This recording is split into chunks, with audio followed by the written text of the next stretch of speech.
you Sorry. know, all that. All right, welcome to No, I'm not. I'm coming back. the seventh episode of the second season of Unfiltered. Nope, I lied. Unhinged, unfiltered, unscripted, unmedicated, and all the unwords you could possibly think of. Woo! Tonight's affirmation is going to be: Ooh. I will let go of the shit that does not serve me. Oh, so I'm out. Peace. Cause I serve everybody. So let me go. No, I'm kidding. I'm sorry. I feisty. I'm feisty. I don't have the kids, so like, mommy's got a break. Anyway, tonight's topic is well, let's see, how do I phrase? And along with our relationship, um, saga. I guess that would be the proper way of saying it. And um, with that started, I know we didn't post the first video yet, which will go up once I figure out how to do separate blocks. Mm-hmm. But we're gonna start tonight's episode. Well, tonight's topic episode is gonna, in a way, be a in honor of my husband. Because I want to just, toot his horn a little bit. So I figured I would start with my story on that. But before I do, Jen, do you have any good news or any fun little tidbits to inform our listeners this week? Anything new and exciting happened with you?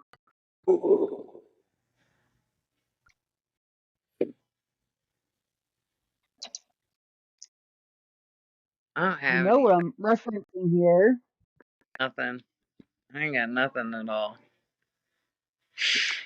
You got a job. That's Who, want, something worth celebrating, is it not? who wants to adult again? Oh, Who's into you. adulting? Apparently, you're the one. Right, You're the right, one right, who got the job. So you. right. I'm leaving you. Left you.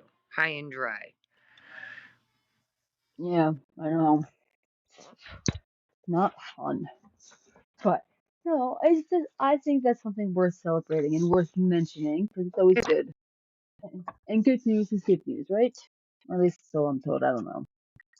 Right? Who knows anymore? But all right, so my story. It's actually funny because I was talking about this. But where did you go? I'm here. Oh, okay. All of a sudden your screen went black.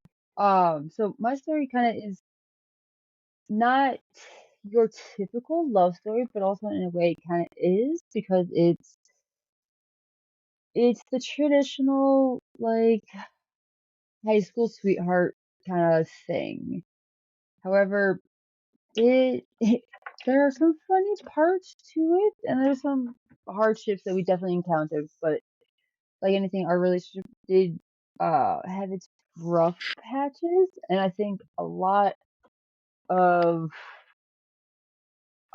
my story and how we kind of dealt with the bumps in the road kind of will help others too, because one thing I noticed in today's society is I am so thankful I got married at a young age and I'm out of the dating world because it sucks out there.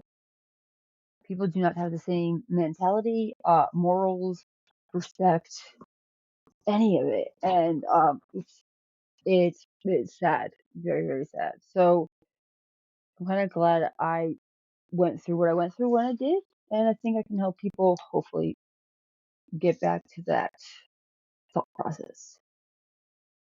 But it all started when I was a mere age of 12. Hmm. So it was actually kind of funny because I had a crush on his friend. Um, and I thought I had wrote the note to his friend, but apparently, so his friend was named Mike. My husband's name is Matt. I have dyslexia. I got confused and I wrote the wrong name. But the funny thing with that is he thought I was some girl named Rachel, and we dated for 2 weeks.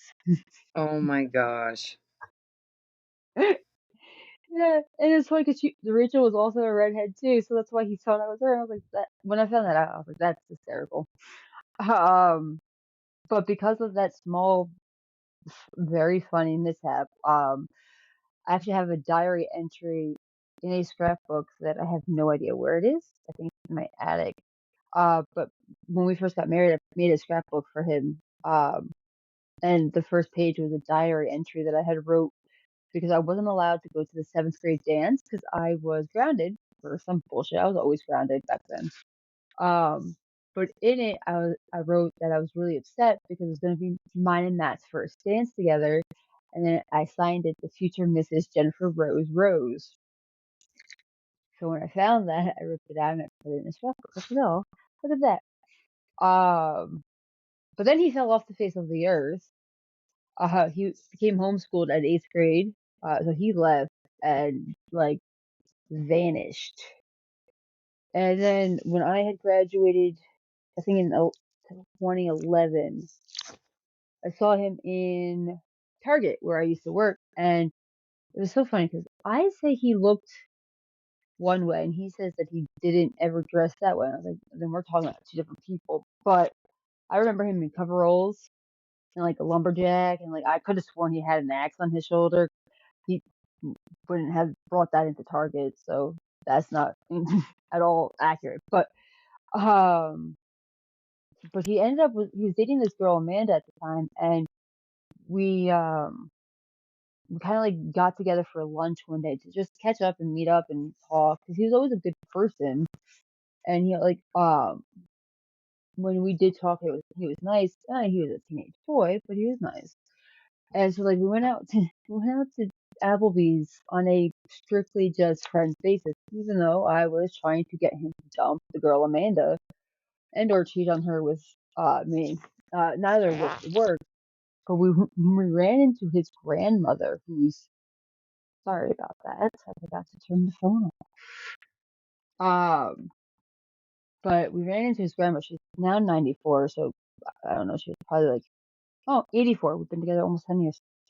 Um, we ran into her and she thought that I was Amanda, and I was like, no, no. Which was just hysterical. But I remember the first time that first date too, because he was like, "What do you want?" I was like, "Oh, well, I'm not your salad type of girl. I'm gonna get a steak," and I did, and I ate it. I ate it all, and he didn't finish his dinner. I was like, "Yeah, I'm awesome. You suck." Uh, um, but so yeah, I tried getting him. We tried like kept trying to seduce him because like I wanted to be with him, but he just was with it was Amanda, and then it was this girl Christina. I'm not too fond of either, but like, timing was just never right, and so then and the I failed to mention I was dating this guy Chris at the time, who Chris was a part of Matt's fire department, and I say Matt's fire department because essentially his whole family was in the department. They grew up there together, and at the time he was lieutenant, I think. He was a high officer. I'll put it that way. Um, so before I even knew that, I joined the fire department by my boyfriend Chris. Um, and so then I um started dating Chris, and then Chris and then I realized Matt was not, unalived, and he was, you know, on the fire department. So whatever, timing then never worked. And then when Chris was about to dump me, Matt had actually texted me. And he goes, just so you know, Chris is planning to dump you. Um, if you want to talk, I'm here for you. I said, oh, well, thank you. I appreciate that. We ended up getting together that night, in a not so ladylike way, more of a lady of the night, um, or lady in waiting kind of way. um, but so we ended up getting together, and then um, he went to his grandfather's. Um, I want to say it was his grandfather's 92nd birthday party the next day. Yeah, his grandfather died on his 99th year, just shy of it. It was crazy. He was also blind and he didn't really know who I was, but it was kind of funny. Um, ho- I apologize. One second. Um, and I remember this girl. The girl Christina that I was initially talking about before, her, another person named Trisha, and myself, we became really good friends. Um, and Trisha also had wanted him. So she was trying to get with him, and I was hanging out with her the next day when he was at the birthday party, and she was going on and on about how she was going to get with him. So I slyly texted him under the table. I was like, so you want to be my boyfriend? And he agreed to it. I was like, awesome.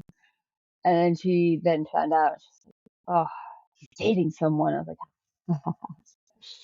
like, um, but yeah, so like it all was kind of working out great because I got what I wanted. I got the person I wanted. I got, the fire department thing I wanted. That was a whole nother thing in itself. But like things were going good. And then it stopped kind of going so well because his parents, well, more so his mom didn't really like me. She, let's put it this way, she thought I was a whore. Uh, yeah. So for the majority of the time we dated, she did not like me or my family.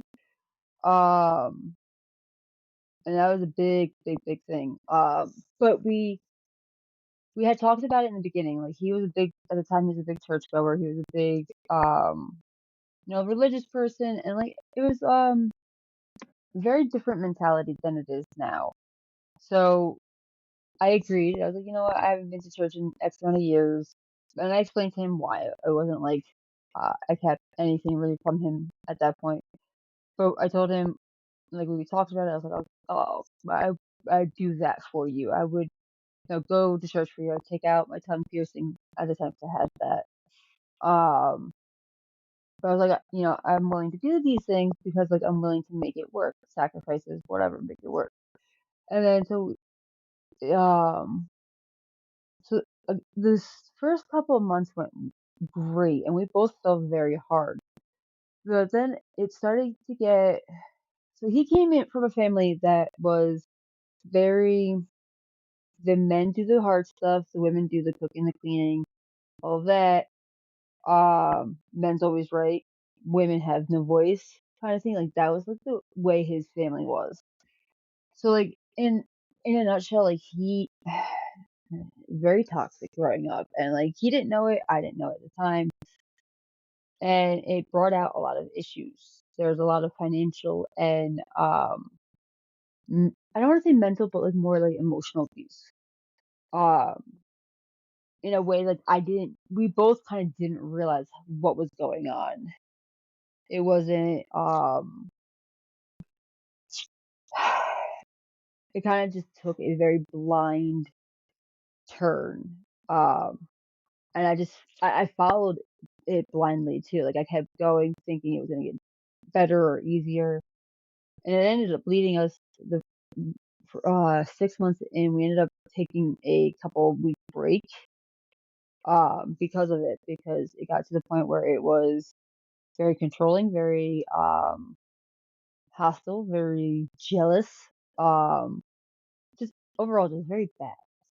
So we did that. I forget why we got back together the first time. Something happened. I did something because I'm conniving and I tricked him somehow.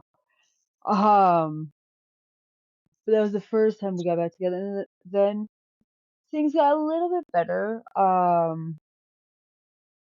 He um hmm. I started going to fire school, and like things were going better as like overall until I forget when. Oh, you know, I don't forget when. So he ended up moving to Pennsylvania. Um, and as like we were picking up things around his the house, packing it up, I had noticed that he had texted his ex-girlfriend, the girl Amanda, and it it was more in a way like he was complaining about me to her. Um, and like that kind of hurt. Like if he was talking to her, I didn't really care, but it was more like complaining about me. And then, things started getting weird from there. And then he ended up actually breaking up with me the night that he was trying to get with somebody else because he was chivalry, or he's a gentleman. He wasn't going to cheat on me. Um, but I found out actually when we got back together the last time that he had freaked himself out because he was going to propose to me. Because we were 2 years in, and he was looking at rings, but then his buddy Chris, my ex-boyfriend from the beginning of it, um, I said, no, you don't want to marry her. You're only 20 years old. What are you doing with your life? You're so young. Don't do it. So he psyched himself out. Um, and that's why like he regressed that way. And then he went off the rails. Like he had like a 750 credit score when we were dating. And I don't ask for a lot. Like I'm not a very materialistic person. I'm not a like give me like kind of person. Um, but he had said that I was the reason for his financial struggles and his credit card debt. I was like, yeah, okay. And then he started seeing this other girl um when we took the break, and then his credit when we got back together was like the 400s. I was like, yeah, it was me, right? All my fault. Um, but yeah, so when we got back together, it was actually, ow, just shifted my contact. Oh, sorry. Uh, so we got back together because I had found out I was pregnant. Now, this is the best part of the story. At least my opinion on the best part. But um, so while he was seeing this girl, uh, he couldn't not say no to me because he loves me, and I am who I am, and I'm awesome. And so like we would get together occasionally and do things. And so one week it was his birthday, or well, one time it was his birthday, not just a week. And we got together, and things escalated, and he got there. It all happens on your birthday. And so at this point, so I had a miscarriage in December. His birthday's in January, so just right before his birthday, right before Christmas, I had a miscarriage. I was then told that there's a 98% chance I'm never having kids. I don't have the hips, I don't have the setup, and I have a very hostile uterus. So if I get pregnant, it's not gonna last. It's not gonna take because my uterus is very hostile.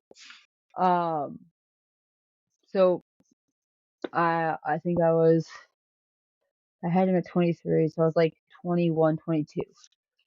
Uh, no condoms. Why would we have to use condoms? Pull and pray, because I can't have them anyways. Why not? So anyway, so we did the thing. I At the time I'm going through fire school. I'm working full time, going to school full time. You stress and like physical endurance. So the fact that I wasn't getting my period wasn't abnormal because mine was never really regular to begin with. It would be like a day or like 20 minutes and then, gone for the next month. So like I didn't notice anything. And I started noticing the first sign for me actually was my belly button ring because I had my belly button pierced, but it started to feel like it was being pushed out. And I was telling my one friend, I was like, I think it's shrinking She goes, that's not possible. I was like, no, I'm pretty sure it's shrinking. That's the only thing that makes sense. And then my other friend was like, are you pregnant? And I go, no. And my grandfather goes, are you pregnant? And I go, no. Like, at first, my grandfather, and I was like, it was Easter, and like, you're asking me on Easter, like, pregnant? But like, no, I would have told you. But then he started getting me like questioned, and like, so the best two parts of the story is the fact that my morning sickness only happened twice. The first time it was Good Friday. And I grew up as a Catholic. You don't eat meat on Good Friday, but I wanted Taco Bell, so we went to me and my friend went to Taco Bell. And then I threw up on our way home from Taco Bell. And I was like, oh, God's mad at me because I eat meat on Good Friday. And that was the only logical thought because that's the only thing it could have been. God was mad at me. He's smiting me. That's why I'm throwing up because I ate meat on Good Friday. The second time it was because I used chewing tobacco and mixed it with alcohol. I'm pretty sure that didn't do anything. But so I don't understand why the link's not working. I apologize. Um, but so my friend finally came over one day and she brought me a pregnancy test and she goes, here, take this because I'm pretty sure you're pregnant. And I go, there's no way. No.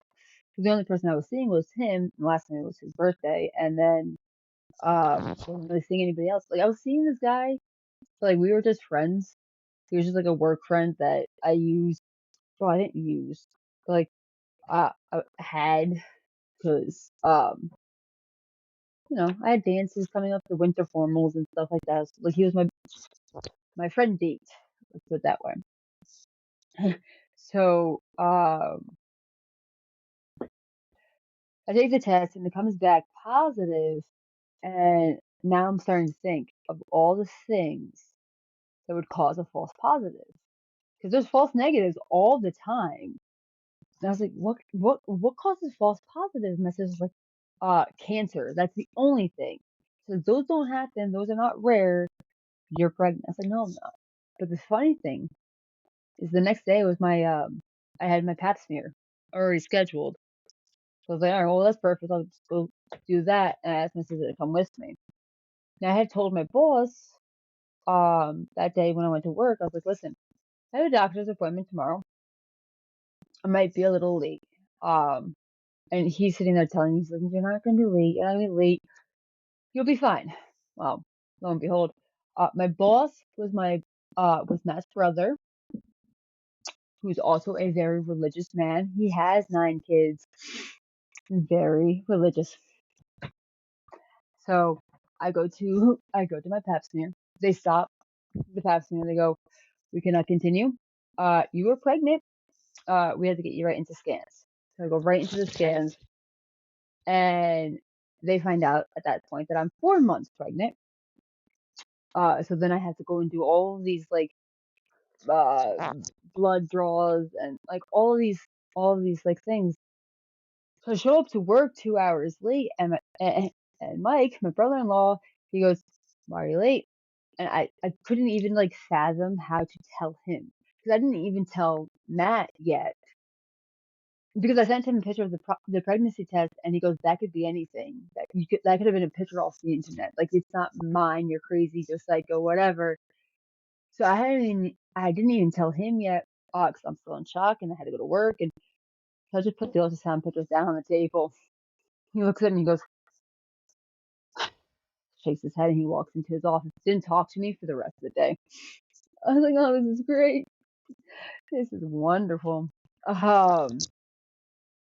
So we talked later on that night, and I was like, listen, my dad doesn't want me to tell you. I was like, but in my heart, I cannot bring a child into this world without telling the father that there is one. Unless you're dead, but that's not the case. Um, I was like, so you could do what you want. You can be here with me, raise this child, whatever, or you can walk away. I give you that option. We don't have to get back together. In fact, I don't want to get back together if it's just for the sake that I'm pregnant. Like, I don't, like, I know that that's what his mother would have said, kind of thing. 'Cause that's, again, that was like their mentality on things. I was like, but that's not me. Like, I will raise a child if I have to alone. I don't want to, but like, whatever. So long conversation. We start dating again. He asks he asks me to marry him on Mother's Day. He goes, "Well, you're already mom. Here, want to be my wife too?" And I was like, "Yeah, sure. Why not? Let's do it." uh, and he wanted it to be a long engagement, but I was like, "No, I want to I want to have eh, all of it except for the drinking part." Before I start showing, which ironically, actually, I have a picture right here of me on my wedding day, 6 months pregnant, not really showing, a little bloated in the face, but I was like, I don't want to get married when I'm, showing. I don't want to have to chase a toddler down the aisle. Like, let's do it now. Her engagement was only like 2 months long, and I'm on bed rest early because, possible uterus, high risk. So, so I didn't plan a damn thing, and it was actually kind of funny because I was going back through it the other day, and our wedding I think cost maybe less than $700, which is cheaper than my first wedding gown that I looked at. The first wedding gown I looked at was just nothing on top, ball length gown, plain, $600 David Bridal. Like, that's a lot of money. That dress that I had on in there is like bedazzled and like sewn in a way like it's ruffled on top, I guess. Um, and it has like a sachet or whatever in the middle, ball length gown. I was able to get a tiara. I wore cowgirl boots underneath because I'm sure no one saw my feet anyways. Um, but between the tiara and the dress and the bed frame that we got on that same order, it was Sears, $300. The dress was $99. And I was like, you can't fucking beat that. Um, and then we got most of everything for free. The church was free, and the reception hall was free because it was all part of our house. Um, so we actually looked at a lot, but I was worried going into it that those issues that we had in the beginning of our relationship was going to come back, like the financial control, the all of that, and like everyone says that like I lucked out by marrying the man of my dreams. I was like, yeah, but it was a nightmare the first couple of years. And I count them as wonderful years, but like it took a lot of work. And like him and I, like we honestly we sat down, um, when we were still talking about the marriage and all that before we even did it, that it was gonna be a lot of work. It was gonna be a lot of like long talks and like he's gonna have to open up about those feelings that he has and not be such a jackass and like um and that's how things are gonna have to like kind of go on. And it took a lot. And even still to this day, like we still have our issues here and there, but it's more um actually the whole reason why like I even chose to do this tonight was because I had talked to him this morning and he's upset because um our tax money that we had saved, i.e. most of my tattoo money, was spent somewhere else for something or whatever for another reason. And like he was upset about it. And I had asked him, I was like, are you giving me special treatment and like letting me off the hook because of the car accident that, I was involved in and whatever? Or like I'm confused, or am I misreading a situation that's not even like there? And he was telling me like there's a lot more things in life that's more important. Like you're here. It's like you're alive, you're still here, and like I didn't lose you. That's more important than the money in the account. And I was like, that's a whole lot different than when we first started. Um, but it took me off guard because um, it was like one of those things. Like it wasn't something that fixed overnight, and it wasn't something that was like we never went to couples counseling. He agreed to it, but I knew he didn't want to go because he was also raised to believe that mental health and mental illnesses were for the weak and poor. and the weak-minded. Because if you had God in your life, you were fine. So he didn't believe in mental health. So which to be fair, like I still do believe in my therapist. Like I still am trying to reach out to her, but like him and I have gotten into a very good routine with talking to each other that it's like one of those things that I don't really need it kind of thing. I still need it for my own reasons. I can't talk to him about everything, but like we have gotten to the point in our communication skills that it's kind of amazing. But it took, all that work. And one of the things is that I've seen a lot of couples um in my day and age, uh the first sign of trouble, they're ready to walk out that door. They're ready to call it quits and just, walk away. And like it really upsets me because had I done that, I would by the way, the second time he had dumped me or broke it or braked it or whatever, I was about to delete his number. I was about to walk away and about to say, I'm done. I am no longer going to be his booty call. I'm no longer going to entertain it, and I'm just going to move on. And well, the universe and everything else had a different plan for that because the moment I went to go hit delete, everything kind of like went boom and blew up in my face. But had I given up, I wouldn't have what I honestly the amazing person I do now. Like he's not the person he was. He's not even a good guy. He's a great guy. Let me, but I call him the villain because he will burn everything if it meant that I was safe. And like, so yes, he's not the hero of the story, but he's, my good guy. But he's my protector. He's my everything. And like, that's why like soulmates and twin flames aren't the same thing. And it's not rare for them to change. But he started as my twin flame, which was toxic. It was destroying and hurtful. Turned into somebody who, my soul has now bonded with in a way that I can't see my life without him. I could, I could survive without him. It's just one of those things I don't want to. Which is also one of those things where like everyone's like, well, you're heavily dependent on him financially, everything. I was like, yes, I am. Again, not because I have to be. I could go out and work. I always did. I was a hard worker when I worked. I never called in sick. I would take up extra hours. I would open. I would close. I'd do it all. Um, so it's not that I don't want to do those things. It's just that I want to be dependent on him. I want to know that when I need something or need anything, he's the person that is coming to it. Um, so like again, there's a lot more to our story. Um, and there's a lot of other weird, funny turns, but weird turns. Definitely another segment and chapter of it will be the whole accident thing. Um, when I get to there. Um, but like I think in general, like it really does take time.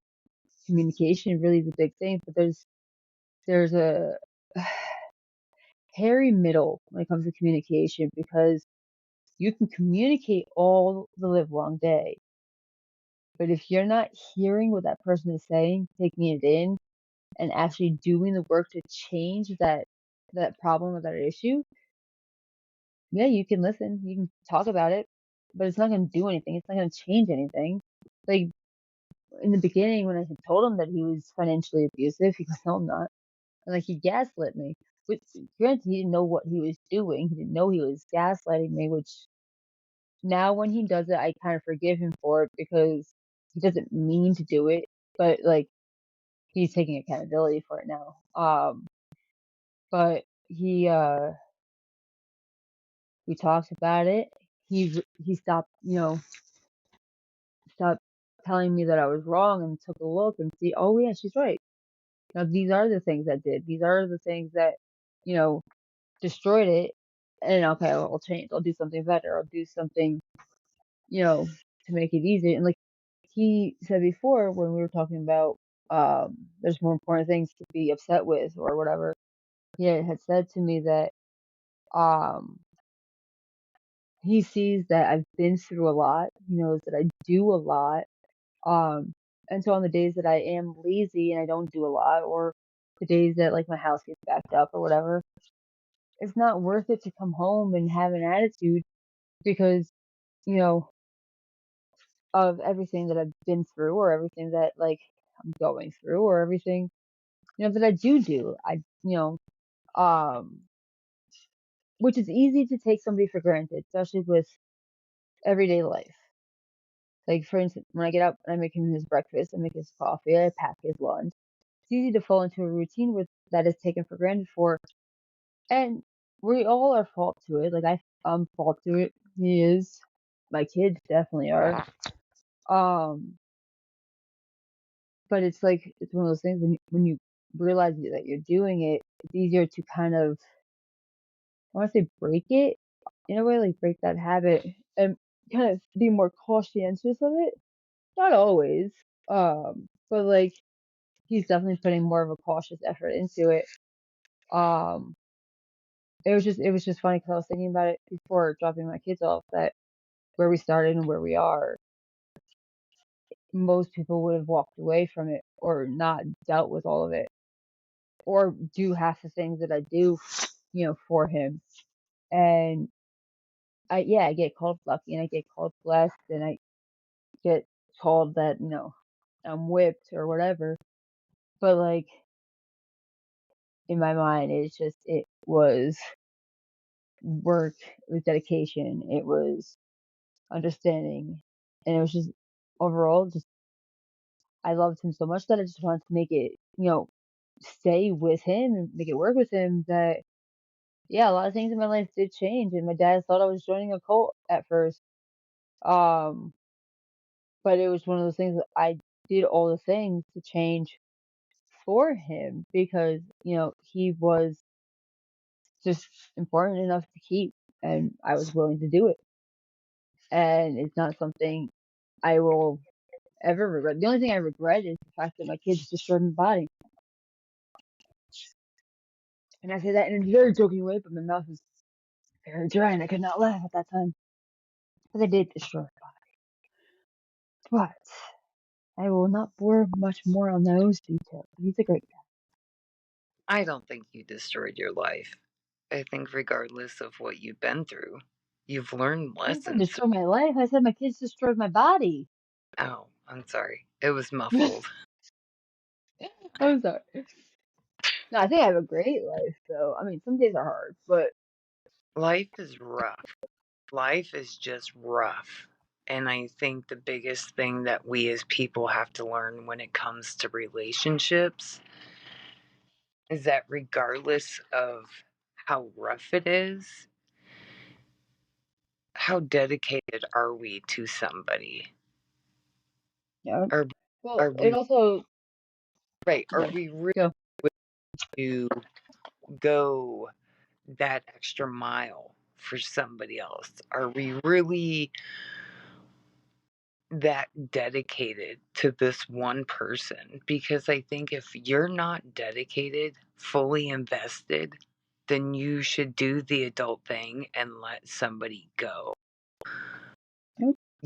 Regardless. Don't waste people's time Yeah. if you're I not mean, in it. if one person's in it and the other one's not, that person's going to get hurt no matter what. So instead of Honestly, bringing people along, you should let them go.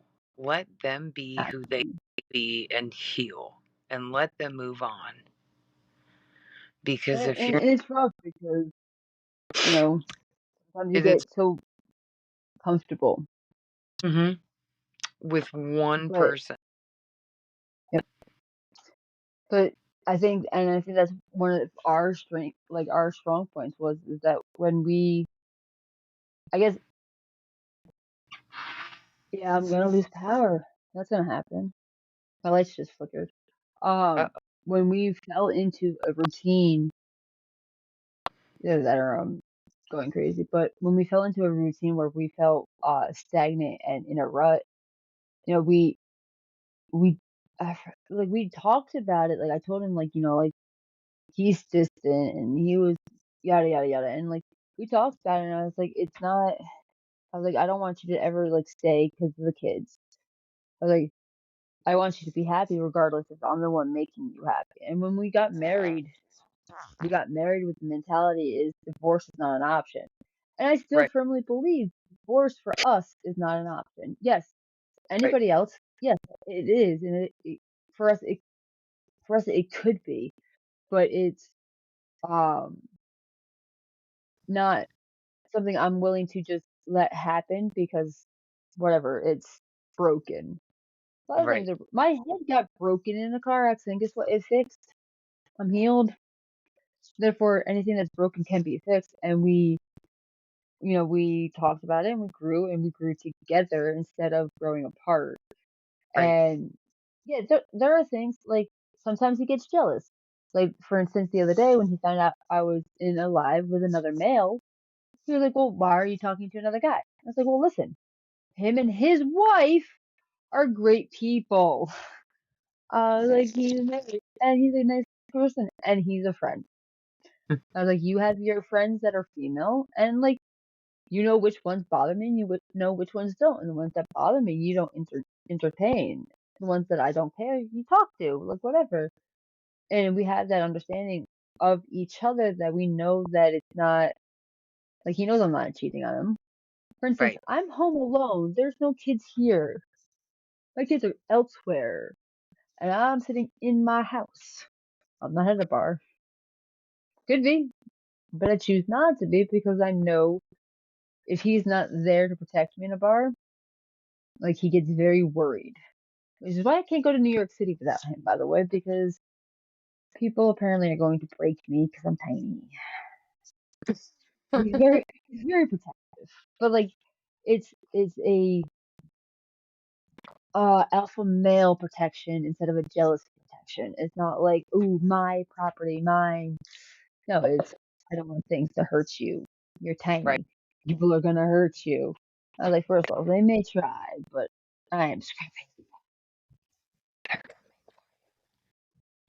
Yes, with a white jacket. I get a white jacket. I'm gonna get it dirty though. They're coming to get me Even if my too. hands are cold. They're They're coming to coming. take me away. Oh, my headphones. You like how I have to And try to push that back in? Oh, dude, go away. I wasn't talking to you, Siri.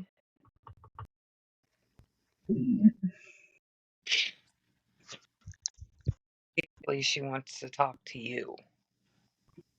No, I pressed it and she was like, no. I was like, no, go away. Yeah, you like how I had to try to push that in? Because freaking my hand's broken and I can't fucking do anything. That was a lot of effort. Oh my goodness. I should start drinking. Uh, Rescue alive. Get rupee. maybe. I should go to bed. Nah, that's too boring. Where's the fun in that? You're right. I know I'm right. I'm always right. I know you are. But what am I? Hmm. Always wrong. You're probably right. I know. I'm always right. It's a vicious circle. Your It's a share is too low and I don't like it. vicious. Okay. You want to close it out? So I guess with that being said, Jen and I will continue our stories next week. Follow us on link in bio, by the way. Yes, link in bio. That's Oh, our and new web. also, I think I can speak for Jen on this one. We would like to give a shout out to our friends Gumball and his wonderful wife, Miss Kendra Bolter. They I just call her are Kendra Gumball because she is in my right. phone. They are wonderful people. If you are not following either one of them, You should be. we will attach their links and whatnot. Link's already in And bio. in our bios. So, with And that so is being our new said, website. Don't color in the lines. right. Unless you make me have to. um, thanks for listening, guys. We appreciate it. And we'll talk to y'all next week. Oh, Stay unhinged, unfiltered, and unmedicated. actually, I'm medicated. It's more fun that way. Yeah, And before we depart, Jen and I had talked about doing a little bit of a interesting, also funny segue as well to another little bit of it, where it's gonna be not our usual podcast tonight, but just off on the beaten track and sporadically show up, where we will be reading. Well, I say we, but I'll be reading two great books. These are the best books ever, and I you don't. will get a kick out of them. Yeah, I hate First one reading. is Dirtbag Astrology. I'll tell you all about your zodiac sign and how fucked up you are. And the other one is What's Your Fucking Destiny? I'll call you out according to your zodiac sign. Yeah, We if will be starting that. if Whoop. nobody's willing to go first, I'll be the first to submit myself. I was actually going to start with Aries because Aries goes up until April 19th. So we are in Aries. Ooh, we are in Aries. Whoop whoop. So look for that. That should be fun. And if you're in Aries, get Watch, ready. watch out, It's Jen. not going to be fun. And she's coming with both barrels loaded, y'all.